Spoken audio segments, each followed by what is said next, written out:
ಇನ್ಮುಂದೆ 10 ರೂಪಾಯಿಗೂ ಸಿಗುತ್ತೆ ನಂದಿನಿ ಹಾಲು. ಇದು ಮುಂಜಾನೆ ರಾಗ ಸೀಸನ್ 3 ಮಾಹಿತಿ ಫುಲ್ ಜೋರು. ಕರ್ನಾಟಕದ ಜನರಿಗೆ ನಂದಿನಿ ಹಾಲು ಎಂದರೆ ನಂಬಿಕೆ. ಈಗ ಅದಕ್ಕೆ ಇನ್ನೊಂದು ಸಂತೋಷದ ಸುದ್ದಿ ಸೇರ್ಪಡೆಯಾಗಿದೆ. ನಂದಿನಿ ಹಾಲು ಕರ್ನಾಟಕ ಹಾಲು ಮಹಾಮಂಡಳಿ ಅಡಿಯಲ್ಲಿ ತಯಾರಾಗುವ ಶುದ್ಧ ಹಾಲು. ರೈತರಿಂದ ನೇರವಾಗಿ ಹಾಲು ಸಂಗ್ರಹಿಸಿ ಗುಣಮಟ್ಟ ಪರೀಕ್ಷಿಸಿ ಗ್ರಾಹಕರಿಗೆ ಪೂರೈಕೆ ಮಾಡುವುದು ಇದರ ಪ್ರಮುಖ ವಿಶೇಷತೆ. ಇನ್ಮುಂದೆ ನಂದಿನಿಯ ಎಲ್ಲ ಮಳಿಗೆಯಲ್ಲಿ ಹಾಲು 160 ml ಪ್ಯಾಕ್ 10 ರೂಪಾಯಿಗೆ ಹಾಗೂ ಮೊಸರು 140 ml ಪ್ಯಾಕ್ 10 ರೂಪಾಯಿಗೆ ಮಾರಾಟವಾಗುತ್ತದೆ.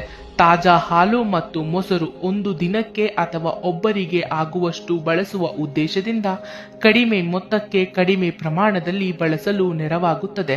ಕನಸುಗಳನ್ನ ಕಾಣು, ತಪ್ಪಿಲ್ಲ, ಆದರೆ ಕನಸನ್ನ ನನಸು ಮಾಡಲು ಶ್ರಮ ಪಡು ಅಂತ ಹೇಳ್ತಾ ಇರೋದು ನಿಮ್ಮ ಪ್ರೀತಿಯ ನಂದು.